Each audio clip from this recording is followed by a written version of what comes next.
Hello everyone, welcome to English out YouTube channel. आज की इस वीडियो में हम COQP 05 के बारे में डिस्कशन करने जा रहे हैं। जैसे कि आपको पता ही होगा, अगर आपको दिल्ली यूनिवर्सिटी या BHU यूनिवर्सिटी, इन दोनों में से किसी भी सेंट्रल यूनिवर्सिटी में अगर बीएड करना है लैंग्वेज के अंदर, लैंग्वेज में कौन कौन सा है, इंग्लिश, हिंदी और संस्कृत, इन तीनों लैंग्वेज में से किसी भी लैंग्वेज में अगर आपको अपनी बीएड परस्यू करनी है दिल्ली यूनिवर्सिटी से या BHU यूनिवर्सिटी से, तो आपको पेपर कोड COQP 05 का एग्जाम देना पड़ता है। आज की इस वीडियो में हम डिटेल में डिस्कशन करने वाले COQP 05 का जो सिलेबस है वो क्या है, उसका जो अभी 2023 में जो एग्जाम हुआ था उसके पूरे पैटर्न को देखेंगे, उसका जो क्वेश्चन पेपर उससे पूरा डिस्कस करेंगे। ये सारी चीजें हम इस वीडियो में देखने वाले हैं। तो सबसे पहले हम पैटर्न के बारे में समझते हैं कि क्या क्या पैटर्न होता है, एग्जामिनेशन पैटर्न क्या होता है COQP 05 का जो कि लैंग्वेज के लिए है, और फिर उसके क्वेश्चन पेपर को डिस्कस करेंगे। सबसे पहले अगर पैटर्न की बात करें तो जैसे कि आपको पता ही होगा कि जो COQP 05 है जो कि लैंग्वेज के लिए होता है, उसमें कुल मिला के 100 क्वेश्चन पूछे जाते हैं। टोटल आपसे 100 क्वेश्चन पूछे जाएंगे। एक क्वेश्चन की जो वेटेज होती है 4 नंबर होती है, यानी कि कुल मिला के 400 मार्क्स का आपका एग्जाम होता है। क्लियर है? टोटल आपका 400 मार्क्स का एग्जाम होता है। वही अगर आप गलत करते हो तो -1 की नेगेटिव मार्किंग भी होती है। क्लियर है? तो इतना आपको याद रखना है कि सही करने पे तो आपको 4 नंबर अवॉर्ड किए जाएंगे, लेकिन गलत करने पे नेगेटिव मार्किंग भी होती है। अब यहाँ पे पैटर्न की बात कर लेते हैं। जैसे कि मैंने यहाँ पे बताया टोटल 100 क्वेश्चन पूछे जाते हैं। अब इन 100 क्वेश्चन को भी अगर बाइफरगेट किया जाए, अच्छा ये तो सबको पता है कि ये जो 100 क्वेश्चन थे MCQ बेस्ड होते हैं और आपका exam online computer based test होता है। आपको सेंटर पे आपको जाना होता है। जब आप फॉर्म फिल करते हो उसके बाद आपका एडमिट कार्ड आता है। एडमिट कार्ड में जो आपका सेंटर एलोकेट किया जाता है उस सेंटर पे जाकर के आपको कंप्यूटर बेस्ड टेस्ट देना होता है। ठीक है, तो कंप्यूटर बेस्ड टेस्ट होता है जिसमें आपसे 100 MCQ पूछे जाते हैं। अगर डिटेल सिलेबस की बात करें तो सबसे पहली बात, इसमें 2 पार्ट होते हैं। एक आपका होता है जनरल टेस्ट का और एक होता है आपका डोमेन का। एक आपका जनरल टेस्ट का हो गया और एक डोमेन का हो गया। ठीक है, अगर जनरल टेस्ट की बात करें तो इसमें टोटल मिलाकर के 25 क्वेश्चंस पूछे जाते हैं। वही एक क्वेश्चन 4 नंबर का होता है, गलत करने में -1 की नेगेटिव मार्किंग होती है। और डोमेन के अंदर 75 क्वेश्चन पूछे जाते हैं। फिर से वही, एक सही करने पे 4 नंबर अवॉर्ड किया जाता है और गलत करने में -1 की नेगेटिव मार्किंग होती है। बाकी आप यहाँ देख ही सकते हो, जो बीएड आपको अगर लैंग्वेज के अंदर करना है तो उसके इसमें आपको क्या देना पड़ता है, COQP 05 लैंग्वेज के अंदर। मैं दोबारा रिपीट कर रहा हूँ, क्या किस किस की मैं बात कर रहा हूँ, इंग्लिश, हिंदी और संस्कृत की। यानी कि इन तीनों में से किसी भी लैंग्वेज में अगर आपको बीएड करना है, खास तौर से दिल्ली यूनिवर्सिटी और BHU यूनिवर्सिटी के लिए, तो आपको COQP 05 का पेपर देना पड़ता है। तो यहाँ पे हमने डिस्कस किया टोटल 100 क्वेश्चन पूछे जाते हैं, जिसमें पार्ट A और पार्ट B होता है। पार्ट A को हम जनरल टेस्ट कहेंगे जिसमें 25 क्वेश्चन होते हैं, और पार्ट B को हम डोमेन कहेंगे जिसमें 75 क्वेश्चन होते हैं। आप यहाँ पे भी देख सकते हो कि part A consist of language. अच्छा, इसमें टोटल कितने 25 MCQ क्वेश्चन है। इसमें क्या क्या होता है अब इसकी भी बात कर लेते हैं। अगर इस पार्ट A की बात करें जो कि जनरल टेस्ट के नाम से जाना जाता है, उसमें 25 क्वेश्चन होते हैं। उसमें क्या होता है, एक तो लैंग्वेज का क्वेश्चन होता है, लैंग्वेज कॉम्प्रिहेंशन आपका देखा जाता है। ठीक है, उसके अलावा आपका जनरल अवेयरनेस का टेस्ट होता है, जनरल अवेयरनेस। ठीक है, इसके अलावा आपका रीजनिंग होती है एंड आपका क्वांट होता है। ये आपसे पूछा जाता है। अब यहाँ पे ध्यान समझने वाली बात है, मैं डिटेल में बात करूंगा लैंग्वेज में क्या पूछा जाता है, जनरल अवेयरनेस में क्या पूछा जाता है, रीजनिंग में क्या पूछा जाता है, क्वांट्स में क्या पूछा जाता है, ये सब कुछ हम डिटेल में डिस्कस करेंगे। पहले नंबर ऑफ क्वेश्चन के ऊपर डिस्कशन कर लेते हैं। तो जैसे कि जनरल टेस्ट में टोटल 25 क्वेश्चन है, उसमें से अगर लैंग्वेज की बात करें, अब यहाँ पे लैंग्वेज में ध्यान रखना, या तो आप इंग्लिश चूज करोगे या तो आप हिंदी, यानी दोनों नहीं देना आपको। यहाँ पे जो पार्ट A है, जो कि जनरल टेस्ट है, उसमें जो लैंग्वेज है उसमें या तो इंग्लिश या तो हिंदी आपको सेलेक्ट करना होता है। जब आप फॉर्म फिल करोगे तो उसमें पूछा जाता है medium of part A paper या पेपर 1। ठीक है, जब आप फॉर्म फिल करोगे तो आपसे फॉर्म फिल करवाते टाइम पूछा जाएगा कि जो पार्ट A होगा उसका आपका मीडियम क्या होगा। अगर आप मीडियम हिंदी चूज करते हो तो आपके हिंदी के क्वेश्चन यहाँ पूछे जाएंगे, और अगर आप मीडियम इंग्लिश चूज करते हो तो आपको इंग्लिश के क्वेश्चन पूछे जाएंगे। अब यहाँ पे इंग्लिश हिंदी दोनों में से कोई एक चूज करना होता है, इतना आपको समझ आ गया होगा। ध्यान रखना, 25 क्वेश्चन में से इंग्लिश या हिंदी जो भी आप सेलेक्ट करते हो, मोस्टली बच्चे इंग्लिश सेलेक्ट करते हैं, तो 10 क्वेश्चन आपके इंग्लिश के होते हैं। क्लियर है? जिसमें क्या क्या होता है, आपका अनसीन पैसेज जो कॉम्प्रिहेंशन होते हैं वो दे रखा होता है। आपको एक पैसेज दे देगा, उसके ऊपर बेस्ड 5 क्वेश्चन आपको दे दिया जाएगा, जिसमें से आपको पैसेज से पढ़ करके आपको आंसर फाइंड आउट करने होते हैं, बताने होते हैं। उसी में कुछ सिनोनिम एंटोनिम भी पूछ ले जाते हैं। क्लियर है? तो आपका 10 क्वेश्चन तो इस 25 में से 10 क्वेश्चन तो आपके लैंग्वेज के हो जाते हैं, जैसे कि इंग्लिश या हिंदी दोनों में से जो आप सिलेक्ट करोगे उसमें, जिसमें से 5 क्वेश्चन आपका कॉम्प्रिहेंशन में से आ जाएगा। बाकी जो 5 क्वेश्चन होते हैं वो ग्रामर में से आ जाते हैं। ग्रामर में आपको पता है एरर फाइंडिंग करने के लिए पूछ सकता है, एंटोनिम सिनोनिम पूछ सकता है, आपसे बहुत सारी चीजें पूछ सकता है। अभी मैं डिटेल में सारी चीजें डिस्कस करूंगा। इसके अलावा अगर बाकी जनरल अवेयरनेस की बात करें तो ध्यान रखना है इसमें जनरल अवेयरनेस में साथ ही साथ करंट अफेयर भी पूछा जाता है। आप अगर यहाँ ध्यान से देखोगे तो 3 आपके जनरल क्वेश्चन होते हैं, जैसे स्टार्ट से रिलेटेड, जैसे ये बुक किसने लिखी है, ठीक है, जैसे एग्जांपल के तौर पे विंग्स ऑफ फायर बुक के राइटर कौन है, ठीक है, जैसे एग्जांपल के तौर पे, ठीक है। या कोई भी चीज पूछ सकता है, हिस्ट्री से रिलेटेड, साइंस से रिलेटेड, ज्योग्राफी से रिलेटेड, ठीक, किसी भी, या कोई स्टैटिक जीके पूछ सकता है, कोई इंपॉर्टेंट डेट्स पूछ सकता है, कुछ भी जनरल अवेयरनेस में पूछा जा सकता है। और करंट अफेयर में से लगभग आपको 1 से 2 क्वेश्चन मिल जाते हैं। तो जो जनरल अवेयरनेस होता है इसके कुल मिला के 5 क्वेश्चन होते हैं। 3 आपका स्टैट से जो जनरल नॉलेज होता है, जनरल जो अवेयरनेस होता है उसके क्वेश्चन होते हैं, और 1 या 2 क्वेश्चन आपके करंट अफेयर के क्वेश्चन हो जाते हैं। यानी कि लैंग्वेज के 10 क्वेश्चन और जनरल अवेयरनेस के 5 क्वेश्चन पूछे जाते हैं। रीजनिंग की बात करें तो रीजनिंग में ध्यान रखना आपके 5 क्वेश्चन, लगभग 5 क्वेश्चन पूछे जाते हैं। रीजनिंग का क्या सिलेबस होता है अभी हम डिस्कस करेंगे। देन उसके बाद बात करें तो क्वांट के भी 5 क्वेश्चन पूछे जाते हैं। इस हिसाब से टोटल मिला के आपके 25 क्वेश्चन हो जाते हैं। तो जो पार्ट ए होता है, मैं दोबारा रिपीट कर रहा हूं, उसमें टोटल 25 क्वेश्चन है, जिसमें से 10 क्वेश्चन लैंग्वेज के पूछे जाते हैं, 5 क्वेश्चन आपका जनरल अवेयरनेस से पूछा जाता है, 5 क्वेश्चन रीजनिंग के पूछे जाते हैं और 5 क्वेश्चन क्वांट के पूछे जाते हैं। तो ये पूरा पार्ट ए आपका कंसिस्ट करता है। बाकी इसमें क्वांट में, रीजनिंग में, इन सब में क्या सिलेबस होता है वो भी हम डिटेल में डिस्कस करेंगे। अब हम बात कर लेते हैं एक बार पार्ट बी के बारे में। पार्ट बी समझना बहुत ज्यादा जरूरी है, बहुत ज्यादा इंपॉर्टेंट भी है। अगर पार्ट बी की बात करें, जैसे कि अभी हमने देखा कि जो 100 क्वेश्चन है उसमें 2 पार्ट थे, पार्ट ए और पार्ट बी। अगर पार्ट बी की बात करें तो वो किसके लिए होता है, डोमेन के लिए। डोमेन के लिए अगर बात करें तो यहाँ पे जैसे कि हमने डिस्कस किया टोटल 75 क्वेश्चन पूछे जाते हैं। सही करने पे आपको +4 की मार्किंग दी जाती है और गलत करने पे -1 की नेगेटिव मार्किंग हो जाती है। अगर इस 75 क्वेश्चन की बात करें लैंग्वेज के अंदर, COQP 05 जो कि लैंग्वेज के लिए होता है, तो इसमें टोटल मिलाकर के 25 क्वेश्चन आपके पूछे जाते हैं इंग्लिश के, 25 क्वेश्चन पूछे जाते हैं हिंदी के, और 25 क्वेश्चन पूछे जाते हैं संस्कृत के। अब यहाँ पे बहुत सारे बच्चों का कंफ्यूजन स्टार्ट हो जाता है। बहुत सारे बच्चे ये कंफ्यूज रहते हैं कि मुझे तो फ्यूचर में संस्कृत का टीचर बनना है, तो ये जो 75 क्वेश्चन जो पूछे जा रहे हैं उसमें मुझे हिंदी के 25 क्वेश्चन, इंग्लिश के 25 क्वेश्चन और संस्कृत के 25 क्वेश्चन ऐसे करने, ये सारे मुझे 75 के 75 क्वेश्चन संस्कृत के होंगे। तो ऐसा नहीं है, चाहे आप इंग्लिश के लिए अप्लाई करो, हिंदी के लिए अप्लाई करो या संस्कृत के लिए, वो आपको बाद में अप्लाई करना होता है जब आप कॉलेज के लिए अप्लाई कर रहे होते हैं। जब आप CUT PG का जो BEd का फॉर्म फिल कर रहे होते हैं तो वहां पे आप पेपर कोड का पेपर दे रहे होते हैं। पेपर कोड आपको सिलेक्ट करना होता है, और पेपर कोड क्या है हमारा, COQP 05 जो कि लैंग्वेज के लिए, लैंग्वेज इंग्लिश, हिंदी, संस्कृत तीनों के लिए ये। तो जो पेपर होता है उसमें तीनों के क्वेश्चन होते हैं। आपको कोई एक नहीं अटेम्प्ट करना, आपको तीनों ही पढ़ना पड़ेगा, तीनों आपको आने चाहिए। इंग्लिश के आपके 25 क्वेश्चन आपको करने ही पड़ेंगे, हिंदी के 25 क्वेश्चन आपको करने ही पड़ेंगे, और इंग्लिश संस्कृत के भी 25 क्वेश्चन करने ही पड़ेंगे। बाय चांस कोई स्टूडेंट है उसने इंग्लिश ऑनर्स कर रखा है, उसने अपनी ग्रेजुएशन किस में कंप्लीट कर रखी है, इंग्लिश ऑनर्स कर रखा है, और उसका पूरा प्लान है कि मुझे फ्यूचर में आगे इंग्लिश का टीचर बनना है। बट जब आप COQP 05 का एंट्रेंस एग्जाम दे रहे होगे तो उस टाइम आपको हिंदी के भी 25 क्वेश्चन सॉल्व करने पड़ेंगे, संस्कृत के भी 25 क्वेश्चन सॉल्व करने पड़ेंगे, और 25 क्वेश्चन इंग्लिश के तो सॉल्व करने ही करने हैं।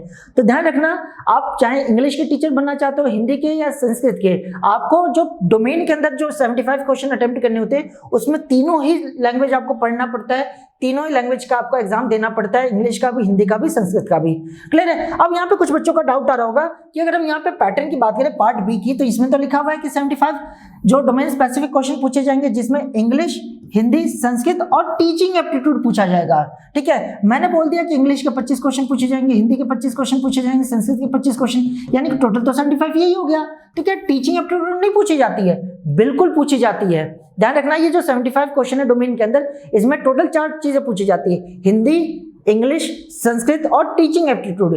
लेकिन अगर ध्यान से देखोगे यहाँ टीचिंग एप्टीट्यूड के बारे में, तो टीचिंग एप्टीट्यूड का कोई अलग से सेक्शन नहीं होता है। इंग्लिश के अंदर ही आप देखोगे तो 2-4 क्वेश्चन आपको क्या किया जाएगा, टीचिंग एप्टीट्यूड का डाल दिया जाएगा, इंग्लिश लैंग्वेज के अंदर ही। ठीक है, तो टीचिंग एप्टीट्यूड का कोई अलग से सेक्शन नहीं होता, लैंग्वेज के अंदर ही 2-4 क्वेश्चन हर लैंग्वेज में डाल दिया जाता है और वही आपका टीचिंग एप्टीट्यूड वहीं पे कवर हो जाता है। हिंदी वाले सेक्शन में आप देखोगे तो 2-4 क्वेश्चन आपको टीचिंग एप्टीट्यूड के मिल जाएंगे और इसी में आपका टीचिंग एप्टीट्यूड आपका कवर हो जाता है। सेम संस्कृत में भी आप देखोगे तो 2-4 क्वेश्चन आपको टीचिंग एप्टीट्यूड के मिल जाएंगे और वहीं पे आपका टीचिंग एप्टीट्यूड कवर होता है। यानी कि यहाँ पे भी देखा जाए तो बहुत ज्यादा प्रॉब्लम की बात है। मान लो कोई स्टूडेंट जो है टीचिंग एप्टीट्यूड को बहुत ही ज्यादा डिटेल्ड में इंग्लिश में पढ़ लेता है, और मान लो वो जो क्वेश्चन पढ़ रहा है उसे हिंदी के अंदर वो टीचिंग एप्टीट्यूड का पोर्शन पूछा जा रहा है। ऑब्वियस सी बात है, उसे आप कन्वर्ट तो कर नहीं सकते, उसे आप मीडियम चेंज करके इंग्लिश में तो कर नहीं सकते, क्योंकि ऑलरेडी वो हिंदी में है आपका, ठीक है। तो वहां पे भी प्रॉब्लम होती है। तो बेसिकली लैंग्वेज का पेपर देते टाइम आपको टीचिंग एप्टीट्यूड के जो क्वेश्चन होते हैं वो अलग से नहीं दिए जाते, आपको लैंग्वेज का जो पोर्शन होता है उसी के अंदर मर्ज करके दे दिया जाता है।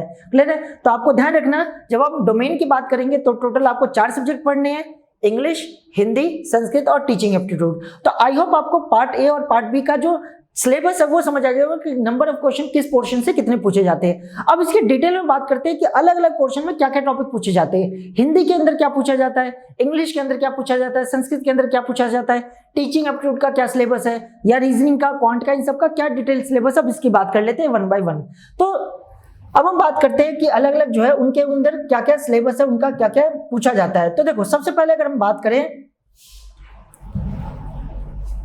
और आप यहाँ पे सबसे पहले अगर यहाँ पे देखें, सबसे पहले हम एक काम करते हैं, संस्कृत का, रीजनिंग का, और जो रीजनिंग होती है और जो क्वांट होता है उसका सिलेबस एक बार डिस्कस कर लेते हैं। तो देखो, यहाँ पे सबसे पहले हम बात करें रीजनिंग के अंदर, तो रीजनिंग का जैसे कि मैंने बताया पार्ट ए में आपसे पूछा जाता है, और पार्ट ए में टोटल रीजनिंग के 5 क्वेश्चन होते हैं। अब इन 5 क्वेश्चन के लिए आपको बहुत मेहनत करनी पड़ेगी। क्या क्या पढ़ना पड़ेगा रीजनिंग के अंदर?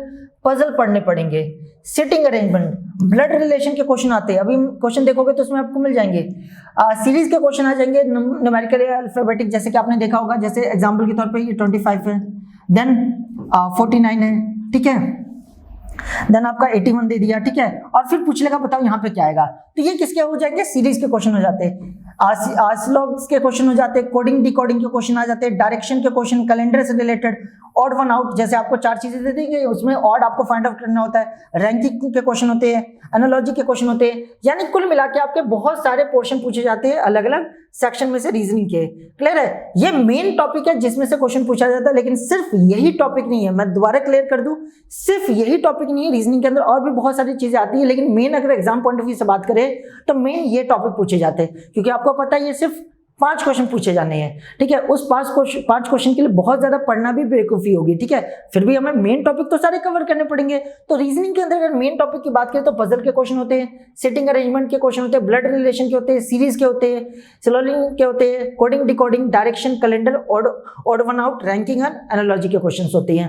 वही अगर क्वांट्स की बात करें तो क्वांट्स में जो क्वेश्चन पूछे जाते हैं, सेट्स के क्वेश्चन होते हैं, रिलेशन फंक्शन के क्वेश्चन दिख जाएंगे, प्रोबेबिलिटी के क्वेश्चन, पॉलिनोमियल के, कोऑर्डिनेट ज्योमेट्री के, नंबर सिस्टम आपको मिल जाएगा, एज मिल जाएगा, एवरेज का क्वेश्चन होते हैं, फाइंड एक्स, जैसे कोई भी एक इक्वेशन दे दी उसमें आपको एक्स की वैल्यू फाइंड आउट करनी होती है, इस टाइप के क्वेश्चन हो जाएंगे। परसेंटेज के, सरफेस एरिया, वॉल्यूम के क्वेश्चन होते हैं। तो ये आपके क्वांट्स के अंदर क्वेश्चन पूछे जाते हैं, ठीक है। फिर से मैं कह रहा हूँ क्वांट्स में सिर्फ यही नहीं है, इसके अलावा भी बहुत सारी चीजें चल रही है, लेकिन जो मेन आप अगर प्रीवियस ईयर क्वेश्चन पेपर को डिस्कस करोगे तो आपको पता चल जाएगा कि मेन ये टॉपिक पूछे जाते हैं। अब यहाँ पे मैंने बात की प्रीवियस ईयर क्वेश्चन पेपर की, अभी मैं पूरा आपके सामने डिस्कस करूंगा प्रीवियस ईयर क्वेश्चन पेपर को ओपन करके, जो भी जून के मंथ में जो एग्जाम हुआ था COQP 05 का, उसका पैटर्न क्या था, कैसे कैसे क्वेश्चन पूछे गए थे, सब कुछ हम देखेंगे। और अगर आपको ये क्वेश्चन पेपर अवेल करना है तो आप हमारे टेलीग्राम से इसे फ्री ऑफ कॉस्ट डाउनलोड कर सकते हो।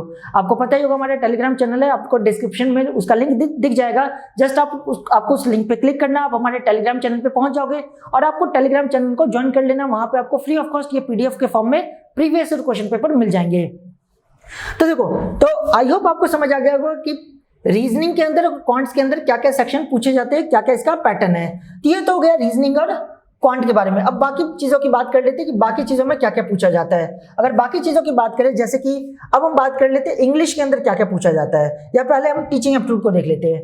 देखो, टीचिंग एप्टीट्यूड के बारे में बात करें तो टीचिंग एप्टीट्यूड एक ऐसा सेक्शन है जो कि काफी ज्यादा ईजी है, ठीक है, क्योंकि बेसिकली इसमें आपको बच्चे की साइकोलॉजी समझनी होती है, टीचिंग की मेथोडोलॉजी समझनी पड़ती है। क्लियर है? जैसे कि एग्जांपल के तौर पे कोई बच्चा जो है कंटिन्यूअसली क्लास में शोर करता जा रहा है, आपने बहुत बार उसे समझा दिया फिर भी वो शोर कर रहा है, तो ऐसी सिचुएशन में आप क्या करोगे?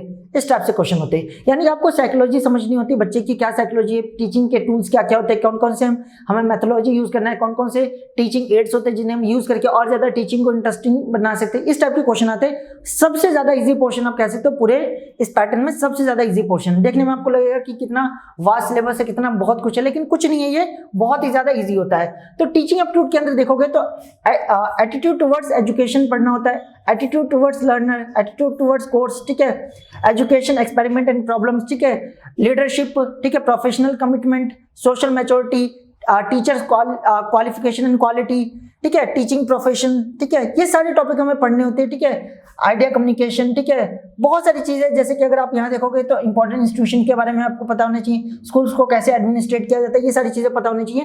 तो ये कुछ बेसिक टॉपिक होते हैं जो कि आपको टीचिंग एप्टीट्यूड के अंदर पढ़ना होता है। तो बेसिकली टीचिंग एप्टीट्यूड का ये आपका सिलेबस है। अब हम बाकी पोर्शन को देख लेते हैं, जैसे कि हमने क्या बात कर ली अभी तक, हमने जो रीजनिंग थे उसका सिलेबस डिस्कस कर लिया, उसके अलावा क्वांट का सिलेबस डिस्कस कर लिया, टीचिंग एप्टीट्यूड का हो गया। अब हम इंग्लिश का सिलेबस डिस्कस करते हैं। इंग्लिश के सिलेबस में बात करते हैं तो इंग्लिश में सबसे जो इंपॉर्टेंट होता है आपका, देखो इंग्लिश जो है मेरा मानना है सबसे ज्यादा इंपॉर्टेंट है। क्यों इंपॉर्टेंट है? क्योंकि आपको पता ही है, एक तो पार्ट ए के अंदर अगर आप इंग्लिश को चूज करते हो लैंग्वेज के तौर पे, अपना लैंग्वेज में अगर इंग्लिश को चूज करते हो तो वहां 10 क्वेश्चन आपके आ जाते हैं, क्लियर। उसके अलावा पार्ट बी में भी आपके 25 क्वेश्चन इंग्लिश के आ जाते हैं, यानी कुल मिला के 35 क्वेश्चन तो आपको रीजनिंग के मिल जाएंगे। और एक क्वेश्चन की वेटेज आपको पता ही है 4 होती है, यानी कि सही करने पे आपको 4 नंबर दिया जाता है। यानी देखा जाए तो 140 मार्क्स का तो सिर्फ और सिर्फ इंग्लिश हो जाएगा अगर आप पार्ट ए में इंग्लिश को चूज कर लेते हो तो काफी ज्यादा इसकी वेटेज हो जाती है इंग्लिश की। अब इंग्लिश में आता क्या क्या, सबसे पहले तो आपको जो कॉम्प्रिहेंशन होते हैं, अनसीन पैसेज होते हैं, उसकी भर भर के प्रैक्टिस करनी है, क्योंकि बहुत सारे आपको क्वेश्चन मिल जाएंगे अनसीन पैसेज के यानी कॉम्प्रिहेंशन के, ठीक है, जिसमें आपको एक पूरा पैराग्राफ दे दिया जाएगा, उसको पढ़ करके आपको उससे रिलेटेड आंसर करना होता है। एंटोनिम सिनोनिम्स पूछे जाते हैं, वन वर्ड सब्स्टिट्यूशन पूछा जाता है, ठीक है, बहुत सारी चीजें पूछी जाती है। ग्रामर का पूरा पोर्शन आपको अच्छी तरह से आना चाहिए।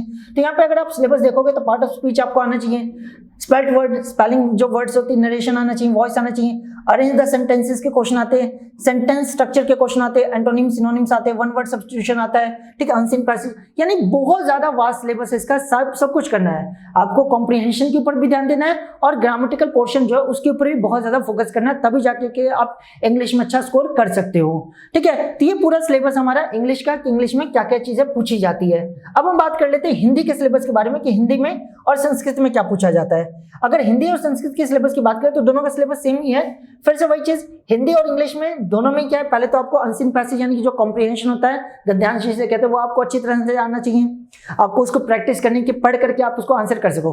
और यहाँ पे भी अगर आप मान लो कोई बच्चा जो है वो पार्ट ए में हिंदी को एज अ मीडियम चूज करता है तो उसे पार्ट ए के अंदर 10 क्वेश्चन हिंदी के करने पड़ेंगे और यहाँ पे पार्ट बी के अंदर 25 क्वेश्चन हिंदी के करने पड़ेंगे। तो कोई अगर स्टूडेंट पार्ट ए में हिंदी को चूज करता है तो उसके लिए हिंदी बहुत ज्यादा इंपॉर्टेंट हो जाएगी, क्योंकि जस्ट 35 क्वेश्चन, आप सोच के देखो 100 में से 35 क्वेश्चन यानी 35% पोर्शन जो है, यानी मार्क्स में बात करें तो 140 मार्क्स की तो सिर्फ और सिर्फ हिंदी हो जाएगी अगर आप पार्ट ए के अंदर भी हिंदी लैंग्वेज को चूज कर लेते हो तो हिंदी और इंग्लिश दोनों ही लैंग्वेज बहुत ज्यादा इंपॉर्टेंट है। खैर सारे ही टॉपिक इंपॉर्टेंट है, आपको सबके लिए प्रिपरेशन करना है, भले कोई 5 नंबर की रीजनिंग क्यों ना हो, 5 नंबर की क्वांट क्यों ना हो, सब कुछ पढ़ना पड़ेगा, क्योंकि आपको पता ही है बीएचयू और दिल्ली यूनिवर्सिटी में कॉम्पिटिशन बहुत ज्यादा होता है। अगर आप ये सोचोगे कि मैं रीजनिंग को छोड़ देता हूँ, बस 5 ही क्वेश्चन तो आने हैं, तो आप 100% इसमें पीछे हो जाओगे, ठीक है। तो हमें सारे पोर्शन करने पड़ेंगे, हम कोई भी पोर्शन छोड़ नहीं सकते।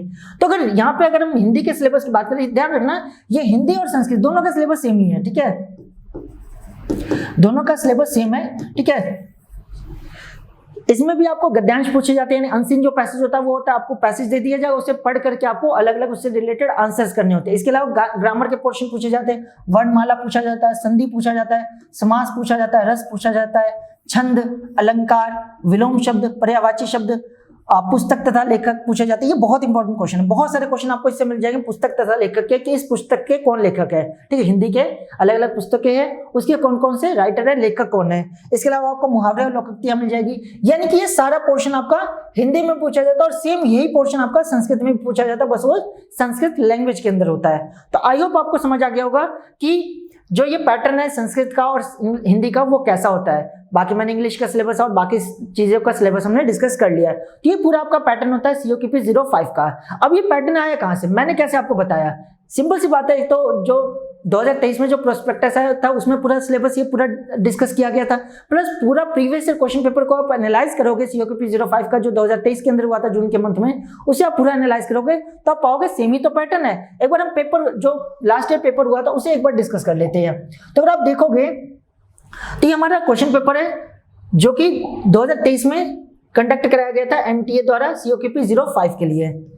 COQP05 के लिए, जो कि किसके लिए होता है? लैंग्वेज के लिए होता है। लैंग्वेज में कौन कौन सा? इंग्लिश, हिंदी और संस्कृत। ये जो एग्जाम है कब हुआ था? 5 जून 2023 को कंडक्ट कराया गया था। तो इस पेपर के पैटर्न को देखोगे तो आपको यहाँ पे भी पार्ट ए मिल जाएगा। आपको पार्ट ए में आपको 25 क्वेश्चन मिल जाएंगे, ठीक है, जनरल टेस्ट के, जिसमें आपको 10 क्वेश्चन अप्रोक्स मिल जाएंगे लैंग्वेज के। उसमें से इंग्लिश या हिंदी जो भी आप सेलेक्ट करते हो वो आपका आ जाएगा। मैंने आपके सामने इंग्लिश वाला पोर्शन खोल रखा है, ठीक है। इसके अलावा आपको 5 क्वेश्चन रीजनिंग के आपको देखने को मिलेंगे। यहाँ पे लगभग 5 क्वेश्चन आपको क्वांट के देखने को मिलेंगे और 5 क्वेश्चन आपके जनरल अवेयरनेस के हो जाएंगे। तो ये आपका पूरा पैटर्न होगा, एक बार देख लेते हैं यहाँ पे। उसके बाद पार्ट बी में आप 75 क्वेश्चन होंगे, जिसमें इंग्लिश, हिंदी और संस्कृत होगा। तो एक बार इसके पूरे पैटर्न को देख लेते हैं।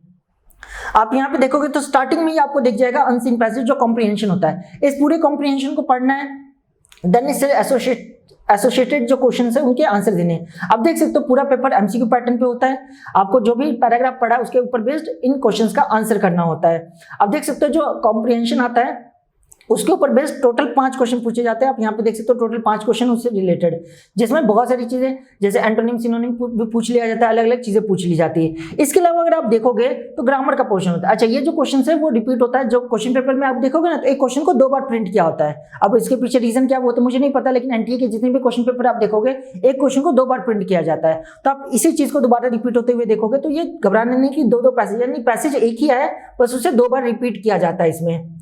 उसके बाद हमने क्वेश्चन नंबर 5 तक मैंने बता ही दिया था आपको। अब देखो क्वेश्चन नंबर 6 से देखोगे तो आपको ग्रामर का पोर्शन आपको दिख जाएगा, ठीक है। जैसे ये फिलअप्स वाले क्वेश्चन होंगे, इसमें क्या आना चाहिए वो आपको फिल करना है, ठीक है। मैच टाइप का है, फिर से वही क्वेश्चन रिपीट हो गया। तो ये आपके आप देखोगे तो लगभग 10 क्वेश्चन जो है ना आपके इंग्लिश के हो जाएंगे, जिसमें इंग्लिश से रिलेटेड ग्रामर, जैसे यहाँ फिल करना है, यानी ग्रामर से रिलेटेड आपका क्वेश्चन हो गया, ठीक है। तो लगभग आप ऑब्जर्व करोगे लगभग 10 क्वेश्चन आपके इंग्लिश लैंग्वेज या हिंदी लैंग्वेज जो भी आप सिलेक्ट करते हो उसके पूछे जाते हैं।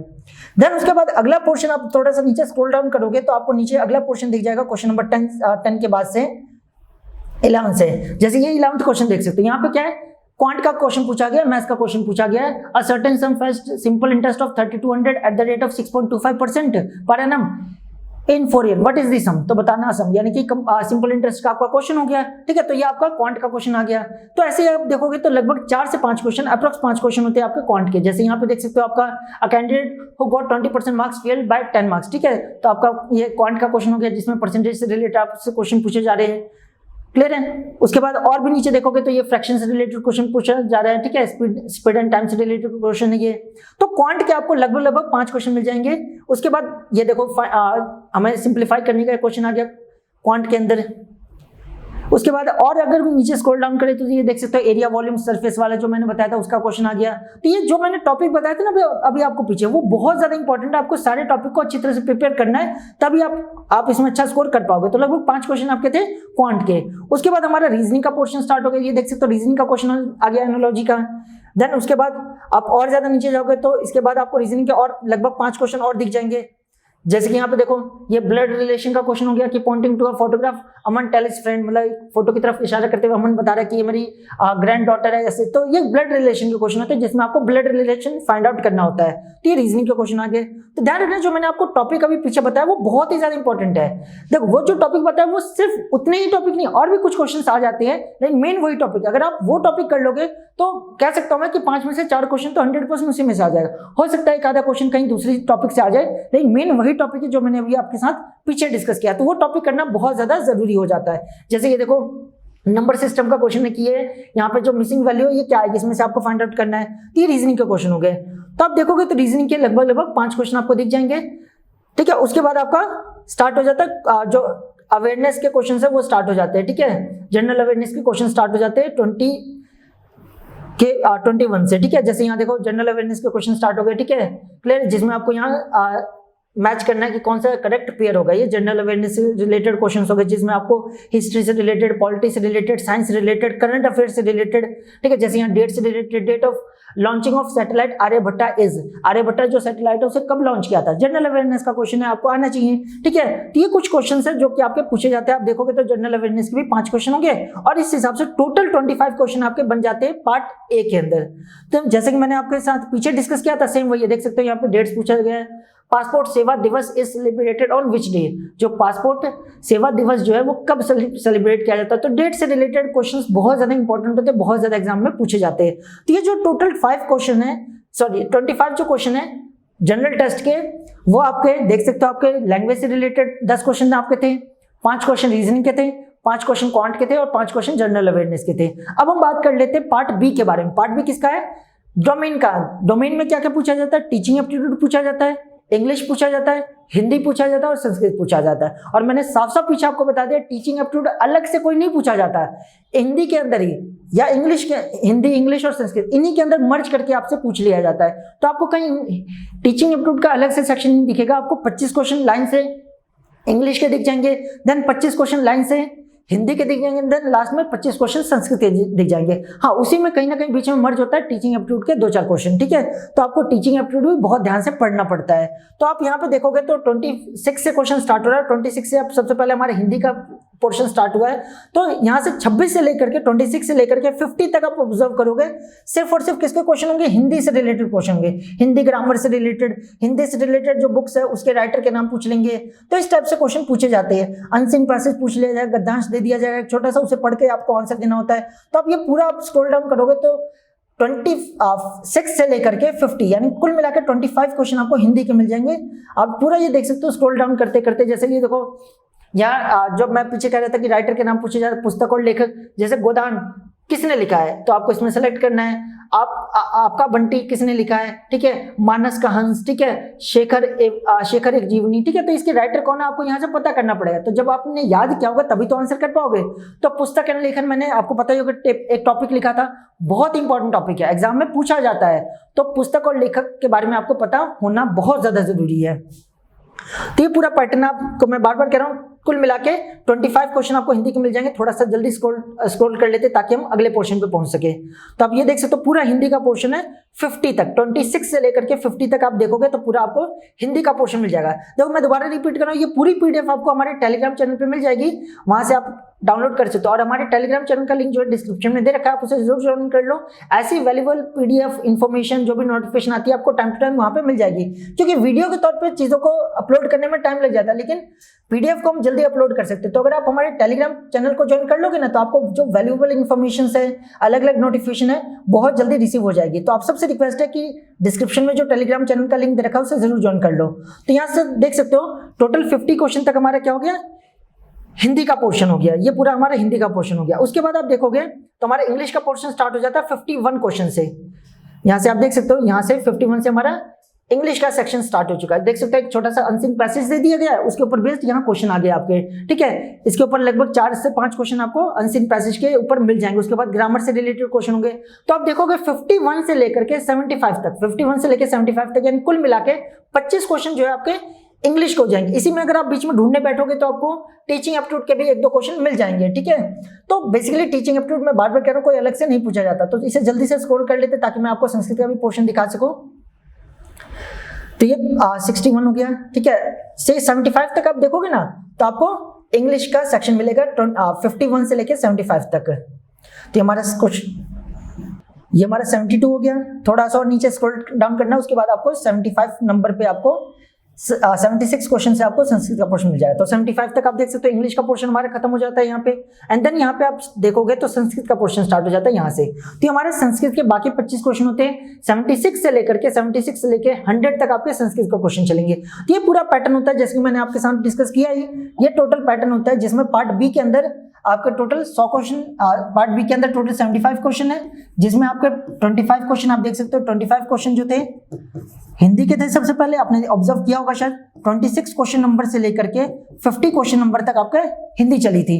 देन 25 क्वेश्चन आपके इंग्लिश के थे, आपने ऑब्जर्व किया होगा 51 क्वेश्चन नंबर से लेकर के 75 क्वेश्चन नंबर तक आपका इंग्लिश चला था। वही लास्ट में आप देखोगे 25 क्वेश्चन आपके संस्कृत के हो जाएंगे, ठीक है। संस्कृत में भी आप देखोगे तो क्वेश्चन नंबर 76 से स्टार्ट हुआ था और 100 तक ये चलने वाला है। तो ये पूरा पोर्शन और टीचिंग अप टू हिंदी में 2-4 क्वेश्चन करके मर्ज करके इसमें दे दिया जाता है।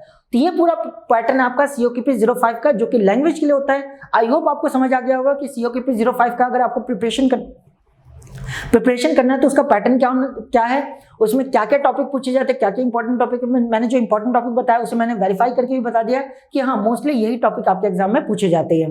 बाकी मैं दोबारा रिपीट कर रहा हूँ, ये पूरी पीडीएफ आपको टेलीग्राम चैनल पे मिल जाएगी, आप जरूर उसे ज्वाइन कर लो। क्लियर है? आई होप आपको सारी चीजें समझ आ गई होगी। फिर भी अगर कोई डाउट है तो आप कमेंट कर सकते हो, उसे रिप्लाई करने की पूरी कोशिश की जाएगी। और बाकी ऐसी इन्फॉर्मेटिव वीडियो के लिए आप हमारे चैनल को सब्सक्राइब कर सकते हो। Thank you.